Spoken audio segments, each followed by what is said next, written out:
தமிழ் நேயர்களுக்கு காலை வணக்கம். இன்னைக்கு நம்ம பார்க்க போகிற மருத்துவம் வாய்வு தொல்லை. வாய்வுன்னா எத்தனையோ வகையில் இருக்குது வாய்வு. எல்லாரும் இன்றைக்கி முட்டை சாப்பிட்றாங்க. முட்டை சாப்பிட்றதால வர வாய்வுக்கு நம்ம மருந்து பார்க்க போகிறோம்.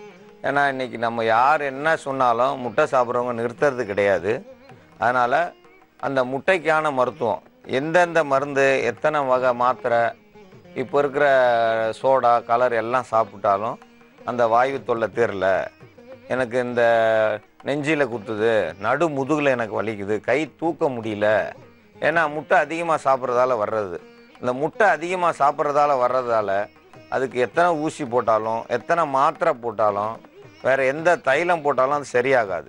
ஏன்னா அது முட்டையால் வந்தது, முட்டையால் தான் சரியாகும். அதனால தான் நாங்கள் இப்போ இன்றைக்கி முட்டையை வச்சுருக்கோம். முட்டை, அதுக்கு தேவையானது முருங்கைக்கீரை, அடுத்து ஓமம், உப்பு, இதை பயன்படுத்தி நம்ம மருத்துவம் செய்கிறோம். ஏன் முருங்கைக்கீரையை இதுக்கு பயன்படுத்துகிறோம்னா, எந்த இடத்துல வலி இருக்கோ அந்த வலியை நிவர்த்தி பண்ணுறதுல இந்த முருங்கைக்கீரை ரொம்ப அற்புதமாக வேலை செய்யும். இந்த முருங்கைக்கீரையை நம்ம வலி உள்ள இடத்துல தேய்ச்சா அந்த வலி கொஞ்சம் குறையும். உள்ளுக்குள்ளே சாப்பிட்றதுக்கும் ஒரு மருத்துவம் இருக்குது. ஆனால் இந்த முருங்கைக்கீரையை நம்ம மேலே தான் பயன்படுத்துகிறோம். இந்த நல்லா கையில் கசக்கி இந்த முருங்கை இலை சாரை வாய்வு வலி இருக்கிற இடத்துல இதை வச்சு தேய்க்கணும். முட்டை, இது சாதாரணமாக உள்ள கோழி முட்டை. கோழி முட்டைனா இது பிராய்லர் முட்டை. முட்டையிலேயே அசைவ முட்டை, சைவ முட்டைன்னு ரெண்டு வகையாக பிரிச்சுருக்காங்க. அசைவ முட்டை சாப்பிட்றவங்க அப்படின்னா அது நாட்டுக்கோழி முட்டைக்கு பேர் தான் அசைவ முட்டை. சைவ முட்டைனா இப்போ இருக்கிற பிராய்லர் முட்டைன்றாங்க, அல்லது இந்த வளர்ப்பு கோழி முட்டை. இது வருஷம் 365 நாளும் முட்டை இட்டுக்கிட்டே இருக்கும் அந்த கோழி.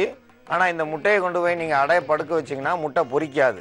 அதனால் இதை சைவ முட்டைன்றாங்க. இது அத்தனையும் சைவம் கிடையாது, ஒன்றும் கிடையாது, எல்லாமே அசைவம் தான். இருந்தாலும் அவங்க அப்படி சொல்லி சாப்பிட ஆரம்பிச்சிட்டாங்க. சரி, அவங்களுக்கான மருத்துவத்துக்காக வேண்டி இந்த முட்டையை நம்ம தண்ணியில் வேக வைக்கணும். இதோடு சேர்ந்து ஓமம். ஓமம் உடம்புல எந்த இடத்துல வாய்வு தொல்லை இருந்தாலும் வெளியேற்றிடும். சாதாரணமாக ஒரு ஸ்பூன் ஓமம் கொஞ்சம் வெல்லமும் சேர்த்து மென்று சாப்பிட்டோம்னா சாதாரணமாக இருக்கிற வாய்வு எல்லாமே வெளியே வந்துடும். அந்த ஏப்பமாக வரும், அல்லது காற்று பிரிஞ்சு அவங்களுக்கு அந்த வாய்வு தொல்லை தீரும். ஆனால் முட்டை சாப்பிட்டவங்களுக்கு எத்தனை ஓமம் சாப்பிட்டாலும் அது வெளியாகாது, வலி குறையாமையே இருக்கும். அதனால் இந்த ஓமம் சேர்க்குறோம். உப்பு இதில் ஒரு முக்கிய பங்கு இருக்குது. முட்டையில் ஒரு உப்பு, இந்த உப்பை சேர்க்கும்போது இந்த முட்டையினுடைய தன்மையும் நமக்கு ஏற்கனவே இருக்கிற வாயுவையும் வெளியேற்றக்கூடியது. இந்த வாயுவை வெளியேற்றுறதுக்காக வேண்டி தான் இந்த உப்பை பயன்படுத்துகிறோம். முதல்ல இந்த முட்டையை வேக வைக்கணும். ஏன்னா இந்த முட்டை வெந்ததுக்கப்புறம் தான் அதனுடைய தன்மையை, அந்த வாய்வு தொல்லையை நம்ம சரி பண்ண முடியும். அதனால தான் இந்த முட்டையை வேக வைக்கணும். பச்சையாலாம் இதை சாப்பிடக்கூடாது. அது இல்லாமல் இந்த வேக வச்சு தான் நேராகவும் சாப்பிட்றக்கூடாது. நம்ம இந்த மருத்துவத்தை இப்போ பார்க்கலாம். இந்த முட்டையை இப்போ தண்ணியில் அவிச்சு எடுத்துட்டோம். இந்த அவிச்சு எடுத்த முட்டையை மெதுவாக எடுத்து உருட்டணும். தரையில் மெதுவாக எடுத்து தரையில் உருட்டும் போது லேசாக அதில் ஒரு கீறல் ஏற்படும்.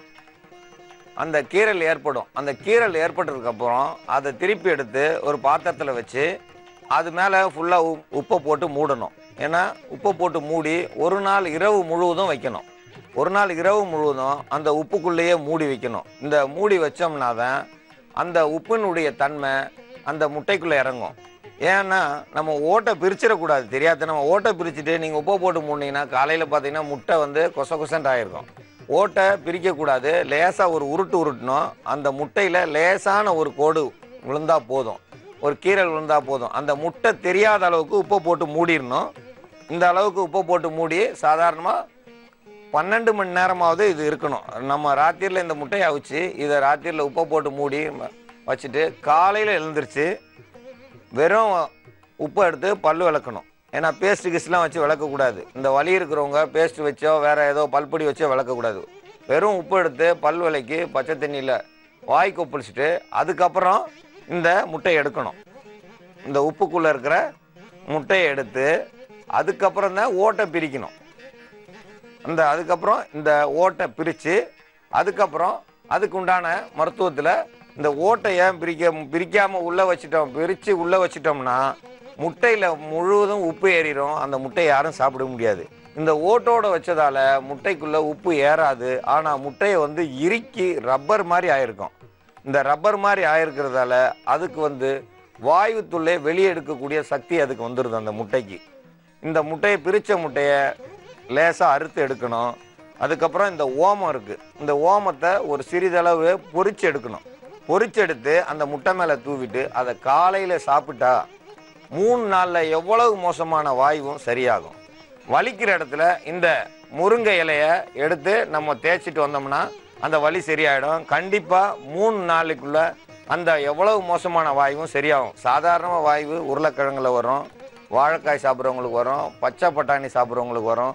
சிலர் வந்து கொத்தவரங்கான்னு சொல்கிற அந்த சீனியரக்காய் சொல்லுவோம், அந்த சீனியரக்காய் சாப்பிட்டாலும் வாயு வந்துடும். இது இல்லாமல் சிலருக்கு எண்ணெய் பண்டங்கள் சாப்பிட்டாலே வாயு தொல்லை வரும். இந்த வாயு தொல்லையெல்லாம் வேறு வேறு மருத்துவத்தில் நம்ம முன்னாடியே பார்த்துருக்கோம். இதுக்கு வந்து நம்ம முருங்கை இலையை ஏன் இதில் சேர்க்கலைன்னா, அந்த முருங்கை இலை வந்து எந்த இடத்துல நெஞ்சில் வலிக்குதுன்னா அந்த முருங்கை இலையை எடுத்து அந்த நெஞ்சில் தடவிக்கிற வேண்டியதான், இதை உள்ளுக்கு சாப்பிட வேண்டியதான்.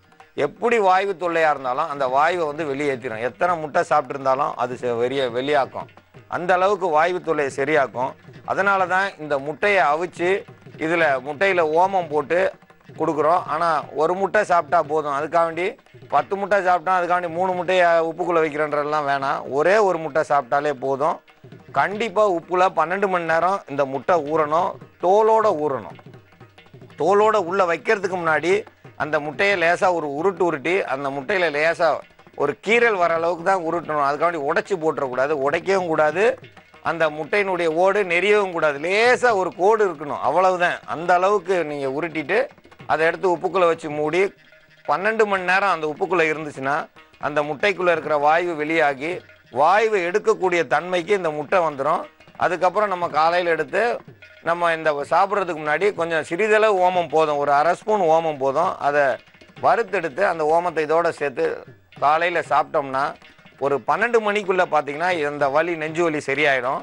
வலிக்கிற இடத்துல இந்த முருங்கை இலையை எடுத்து நம்ம தேய்ச்சிட்டு வந்தோம்னா அந்த வலி சரியாயிடும். கண்டிப்பாக 3 நாளைக்குள்ள அந்த எவ்வளவு மோசமான வாயுவும் சரியாகும். இந்த முறையை பயன்படுத்தி நீங்கள் இந்த வாயுவிலிருந்து மீளணும்னு கேட்டுக்கொள்கிறேன். இன்றைக்கி நம்ம பார்க்க போகிற மருத்துவம், பசங்க காசு முழுங்கிடுவாங்க, நட்டை முழுங்கிடுவாங்க, சிலர் வந்து விதையை முழுங்கிடுவாங்க, ஒரு இதோட சேர்த்து சாப்பிட்ருவாங்க. அதை செமிக்க முடியாமல் உள்ளே போய் குத்திக்கிட்டே இருக்கும். குத்துற இடம்லாம் புண்ணாயிடும். குழந்தை வந்து ரத்தமாக மோஷனில் வரும். அப்போ வந்து நமக்கு பயம்தான் அதிகம் வரும். எவ்வளோ செலவு இருந்தாலும் சரி, பிள்ளைய காப்பாற்றினா போதும்னு தான் நம்ம இருப்போம். நீங்கள் இந்த நிலையில் இருந்தாலும் பயப்பட வேண்டியது கிடையாது. ஏன்னா அதுக்கு ஒரு சுலபமான மருத்துவம். இதுக்கு நம்ம நெல்லிக்காய் தான் முக்கியமான மருந்து. இது வந்து பெருநெல்லி, மலை நெல்லின்னு சொல்லுவோம். இந்த நெல்லிக்காயை பயன்படுத்தி நம்ம அந்த வயிற்றுக்குள்ளே இருக்கிற காசு எடுக்கலாம். சிலர் இந்த நெல்லிக்காயை தினந்தோறும் சாப்பிட்றாங்க, வாயில் ஒதுக்கிட்டு இருக்காங்க, அதெல்லாம் வேறு. அது ஏன்னா லேசாக வாயில் ஒதுக்கியிருந்தா வயிற்றுக்குள்ளே இருக்கிற மண், தேவையில்லாத கல்கள் இருந்தால் இந்த நெல்லிக்காய் கண்டிப்பாக வெளியாற்றும். இந்த நெல்லிக்காயை நேரடியாக முழுமையாக அரைச்சி நம்ம சாப்பிட்டோம்னா அல்சர் இருக்கிற வயிற்றுக்குள்ளே இருந்தால் கண்டிப்பாக அந்த அல்சர் புண்ணு வந்து அதிகரிக்குமே தவிர குறையாது. நிறைய பேர் நினைக்கிறாங்க நெல்லிக்காயில் வந்து சாப்பிட்றதால எதுவும் பண்ணாதுன்னு. அல்சர் புண்ணு இருக்கிறவங்களுக்கு இந்த ஒரு நெல்லிக்காய் ஜூஸ் கொடுத்து பாருங்கள், குடல் பூரா எரிய ஆரம்பிச்சிடும், புண்ணுடைய தாக்கம் அதிகமாகிடும். கண்டிப்பாக அல்சர் இருக்கிறவங்க இந்த நெல்லிக்காயை வந்து சாப்பிட்றதுல ரொம்ப கவனம் தேவை. ஒரு நெல்லிக்காயை இடித்து எடுத்து அந்த சாறிலிருந்து ஒரு 10 சொட்டுக்கு நீங்கள் 1 லிட்டர் தண்ணி கலக்கணும். அப்போ தான் அது வந்து நல்லது செய்யும். அந்த அளவுக்கு யாரும் கிடையாது, நேராக இடித்தோமா நெல்லிக்காய் ஜூஸ் நமக்கு கிடைக்குது, அதை ஊற்றி குடித்தா போதுன்றாங்க. அதை ஊற்றி குடித்ததும் உடம்பு குறையுதுனாங்க. அங்கே உள்ளே போய் பார்த்தீங்கன்னா வயிற்றுக்குள்ளே இன்றைக்கி இருக்கிற ஸ்கேனிங்கில் பார்த்தீங்கன்னா உள்ளே அந்த கேமரா விட்டு பார்த்தா எல்லாமே குடல் பூரா ரணமாக இருக்கும். அவங்கள கேட்டிங்கன்னா 10 நாள் நெல்லிக்காய் ஜூஸ் குடித்தோம் யாரோ சொன்னாங்கன்னு. நெல்லிக்காய் ஜூஸ் அவ்வளோ சாதாரணமான விஷயம் கிடையாது. ஒரு கடி கடித்தாலே போதும், அது முழுமையாக சாப்பிடணுன்ற அவசியம் கிடையாது. நெல்லிக்காய் முழுமையாக சாப்பிட்ணும்னா வயிற்றுக்குள்ளே எங்கேயும் புண்ணு இல்லாமல் இருந்தால் ஒன்றும் பண்ணாது. புண்ணு இருந்துச்சுன்னா அது அதிக அளவு பாதிப்பை கொடுக்கும். அதனால் இதை வந்து கண்டிப்பாக அடிக்கடி சாப்பிட்றவங்க சாப்பிட வேண்டாம். லேசாக நம்ம ஒரு கடி கடித்தாலே அது நமக்கு நல்லது செய்யும். முழுமையாக சாப்பிட்ணோம்னா ஒரு நெல்லிக்காய் கூட 3 லிட்டர் தண்ணி கலந்து அதை இடித்து சாராக்கி அது கூட நல்லா நம்ம சர்க்கரையை போட்டு அதை கொஞ்சம் கொஞ்சமாக குடித்தோம்னா நல்லது செய்யும். நேரடியாக நெல்லிக்காயை அப்படியே மென்று சாப்பிட்டோம்னா வாய்க்குள்ளே புண்ணு இருந்தால் புண்ணு அதிகரிக்குமே தவிர குறையாது. அதனால் அந்த நெல்லிக்காயை குறைந்த அளவு ஒரு கடி கடித்தா போதும். கனியை அந்த ஒரு கடி கடித்தாலே உங்களுக்கு உடம்புக்கு நல்லதை செய்யும். அந்த ஒரு கடி கடிச்சிட்டு அது கூட கொஞ்சோண்டு தண்ணியை சேர்த்து குடித்தோம்னா அது இனிப்பு தண்ணியாக மாறி வயிற்றுக்குள்ளே புண்ணாக விடாமல் நல்ல ருசியான தண்ணியாக போய் நமக்கு எனர்ஜியை கொடுக்கும். ஒரு நெல்லிக்காய்க்கு 3 லிட்டர் தண்ணி கலந்து குடும்பமே குடிச்சிங்கன்னா அந்த குடும்பத்துக்கு நல்லது. ஒரே நெல்லிக்காய் ஒரு ஆள் நான் மென்று சாப்பிடுவேன்னா கண்டிப்பாக வயிற்றுக்குள்ளே புண்ணாகும், வாய் நாற்றம் அடிக்கும். அதெல்லாம் வராமல் இருக்கணும்னா இதை தான் செய்யணும். அதுக்கப்புறம் இந்த அளவுக்கு இருந்தாலே போதும். இதில் நெல்லிக்காய் சாறு சேர்த்ததே தெரியாது. பெரிய கல்லுகளை விளையாட்டாக வாயில் போட்டு முழுங்கியிருப்பாங்க சின்ன பசங்க. இந்த தண்ணியை குடிச்சிட்டு மறுநாள் காலையில் மலத்தில் நீங்கள் எடுத்து நீங்கள் சோதித்து பார்த்தீங்கன்னா அந்த கல் அல்லது எது சாப்பிட்ருக்காங்களோ அந்த குழந்தையினுடைய மலத்தில் அது வந்திருக்கும். அதனால் தைரியமாக இந்த நெல்லிக்காய் சாறு ஒரு 5 சொட்டு போதும், அதை விட அதிகம் தேவையில்லை. ஏன்னா அது போய் ஏற்கனவே போன ஒரு உள்ள மாட்டின சிக்கி கொண்டிருந்த பொருள் போன இடத்த கண்டிப்பாக புண்ணாக்கும். அந்த புண்ணை அதிகரிக்கிறதுன்னா நெல்லிக்காய் முழு நெல்லிக்காய் அரைச்சி உள்ளே போட்டு ஒரு நெல்லிக்காய் கொடுப்போமேன்னு நினைப்பாங்க. தப்பாக செஞ்சிடக்கூடாது. ஒரு நெல்லிக்காய் நம்ம பார்த்தது தான், இதை சாப்பிட்றதால ஒன்றும் தெரியாது, நம்ம ஒன்றும் இறக்க போகிறது கிடையாது. ஆனால் புண்ணை பெருசாக்கி விட்டுறோம். புண்ணு பெருசாகிடுச்சுன்னா அந்த காசு அங்கேயே தங்கிடும். அந்த காசு அந்த புண்ணு மேலே ஒட்டிக்கிடுச்சுன்னா அது திருப்பி வர முடியாது. நம்ம குறைஞ்ச அளவு கொடுத்தோம்னா புண்ணாக விடாமல் புண்ணை போய் இதை ஆற்றினதுமே அந்த இடத்துல இருந்து இது வெளியாக்கிடும். இது எந்த ஒரு பொருள் நம்ம உடம்புக்குள்ளே போயிருந்தாலும் அதை இது வெளியாக்கக்கூடிய தன்மை உடையது. இது நம்ம மேலே இங்கே ஒரு குச்சி குத்திருச்சு, அந்த குச்சியை எடுக்க முடியலன்னா இந்த நெல்லிக்காய் சாறை சாப்பிட்டிங்கன்னா 3வது நாள் அந்த குச்சி தன்னால் வெளியில் வந்துடும். கால் பாதத்தில் முள் குத்தி இருந்தாலும் அந்த முள் 3வது நாள் வெளியே வரும். ஏன்னா நம்ம பயப்படவே தேவையில்லை. முள் குத்திருக்கேன் அதுக்கு நேரம் கீழ்ச்சி எடுக்கணுமே, வேண்டாம். நீங்கள் நெல்லிக்காய் சாறு 5 சொட்டு விட்டு ஒரு டம்ளர் தண்ணியை குடிங்க. மறுநாள் வேண்டாம், 3வது நாள் வேண்டாம், நீங்கள் உங்கள் வேலையை பார்த்துட்டே இருங்க. நம்ம உடம்புல எங்கே தேவையில்லாத பொருள் போய் ஒட்டி இருக்கோம் அந்த ஒட்டி இருக்கிற பொருளை வெளியெடுக்கிறதுல இந்த நெல்லிக்காய் சாறு ஒரு சிறந்த ஒரு மருந்து. அதனால் இந்த பெருநெல்லியை தான் பயன்படுத்தணும், சின்ன நெல்லியை பயன்படுத்த வேணாம். சின்ன நெல்லியை பயன்படுத்தினோம்னா அது பலன் கொடுக்காது. கண்டிப்பாக பெருநெல்லியை தான் பயன்படுத்தி வயிற்றுக்குள்ளே இருக்கிற தேவையில்லாமல் போய் சேர்ந்த அந்த காசுகளையோ அல்லது நட்டு அல்லது வேறு ஏதாவது ஊசியை முழிங்கிறதுனாலும் பயப்பட தேவையில்லை. அது போய் குத்த விடாமல் இது பாதுகாத்து வெளியேற்றிடும். இந்த முறையை பயன்படுத்தி குழந்தைகளை காப்பாற்ற வேண்டும் என்று கேட்டுக்கொள்கிறேன். அன்பார்ந்த நேயர்களே, நமது நிலையத்திற்கு வந்த கடிதத்தில் தூத்துக்குடியில் இருந்து முன்னாள் இராணுவத்தினர் ஒருவர் வீரபாண்டி என்பவர் கடிதம் எழுதியுள்ளார். அவர் கால் முட்டியில் வலி இருப்பதால் கால்களை மடக்க முடியவில்லை என்று எழுதியுள்ளார். பல முறை மருத்துவம் செய்தும் அவர் கால் வலி தீரவில்லை என்றும் அவதிக்குள்ளாயிருக்கார். அவருடைய கால் வலி தீர மருத்துவம் கூறுமாறு நம் நிலையத்திற்கு எழுதியுள்ளார். இவர்களுக்கான மருந்து முட்டி வலி என்றால் சாதாரண வலியாக இருக்கும். இப்பொழுது உள்ள உணவு பழக்கம் கண்டிப்பாக மாற்ற வேண்டும்.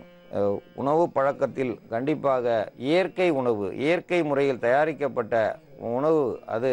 ஏனென்றால் அந்த இயற்கை முறை அரிசியை நாம் சாப்பிட வேண்டும். இயற்கை முறை அரிசியை சாப்பிட்டால் அதில் உள்ள உப்புத்தன்மை கம்மியாக இருக்கும். அதில் எந்த உப்பும் பயன்படுத்தியிருக்க மாட்டார்கள்.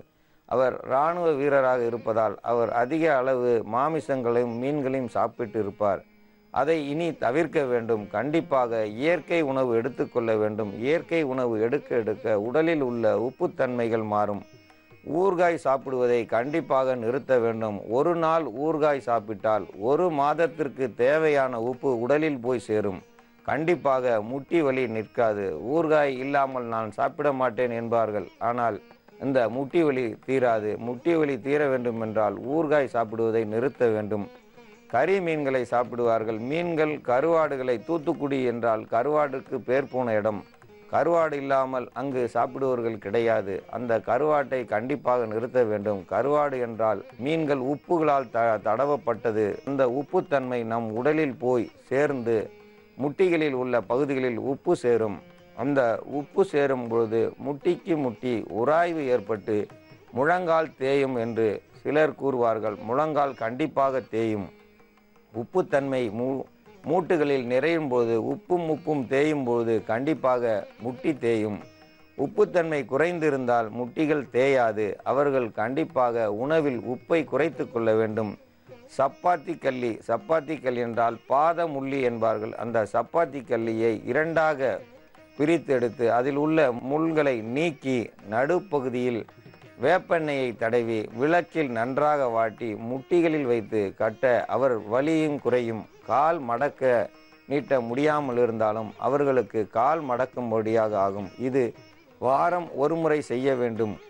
எரிக்கலை கொண்டு ஒத்தடம் கொடுக்க வேண்டும். எரிக்கலை ஒத்தடம் என்றால் சாணத்தில் சரிபாதி எரிக்கலையை வெட்டி போட்டு சாணத்துடன் சேர்த்து அடுப்புக்குள் போட்டு அந்த சாணத்தை எடுத்து நாம் ஒரு துணியில் வைத்து ஒத்தடம் கொடுத்து வர முட்டி வலி தீரும். இந்த மூட்டு வலி தீர்வதற்கு கண்டிப்பாக உணவு பழக்கத்தை மாற்ற வேண்டும். உணவில் கண்டிப்பாக உப்பை குறைத்து கொள்ள வேண்டும். ஆர்கானிக் முறையில் தயாரிக்கப்பட்ட அரிசியும் அல்லது காய்கறிகளையும் நாம் பயன்படுத்த உடலில் உள்ள உப்புக்கள் குறையும். இப்பொழுது உள்ள அரிசிகள் அனைத்திலும் உப்பு என்றால் யூரியா உப்பை தான் குறைக்க வேண்டும். உப்பு என்றால் நாம் கடல் உப்பை சாப்பிடுகிறோம், அந்த உப்பு அல்ல, உரம் சேர்ந்த உப்பு. ரசாயன உரங்களை நாம் குறைத்த விவசாயத்தில் எடுத்த அரிசிகளை சாப்பிட இந்த மூட்டு வலி குறையும். மூட்டு வலி குறைந்தால் கால் தன்னால் மடக்க முடியும். மடக்க முடியாமல் இருந்தால் கண்டிப்பாக அவர்களுக்கு உடலில் உப்பு தன்மை அதிகமாக இருக்கும். இது சுரக்காயை சமைத்து சாப்பிட அவர்கள் உடலில் உள்ள உப்புக்கள் களையும். உப்பு குறைய சுரக்காயை தினமும் மாலை வேளையில் அடையாக செய்து சாப்பிடலாம். சுரக்காயுடன் சரிசமம் அளவிற்கு அரிசி மாவு சேர்த்து அரைத்தெடுத்து தோசையாக சுட்டெடுத்து சாப்பிடலாம், அடையாக சுட்டெடுத்து சாப்பிடலாம்.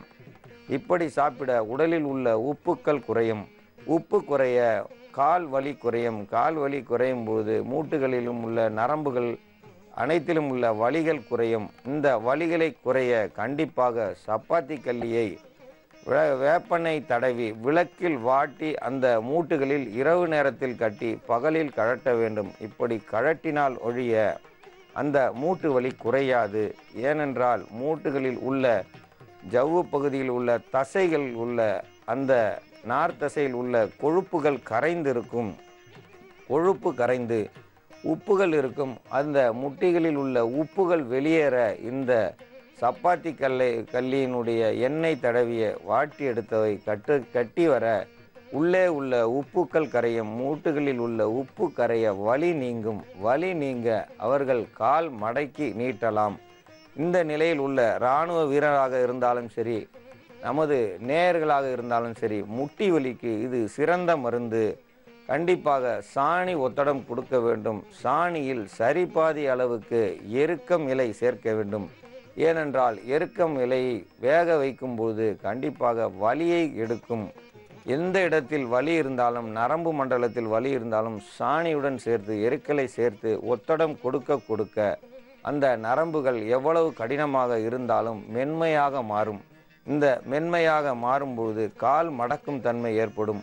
அவர்கள் கீழே உட்கார்ந்து எழுந்திருக்க முடியும். இப்பொழுது அவர்கள் கால் வளைந்திருக்கும். ஏனென்றால் மடக்க முடியாமல் இருந்து பழகியதால் கண்டிப்பாக மடக்க முடியாமலே இருக்கும். அதனால்தான் நாம் சிறு வயதில் கீழே உட்கார்ந்து சாப்பிட்டு பழகுகிறோம். அதேபோல் இன்று வரை நாம் அந்த பழக்கத்திலே இருந்தால் கால் முட்டிகள் கண்டிப்பாக மடக்க முடியாமல் போகாது.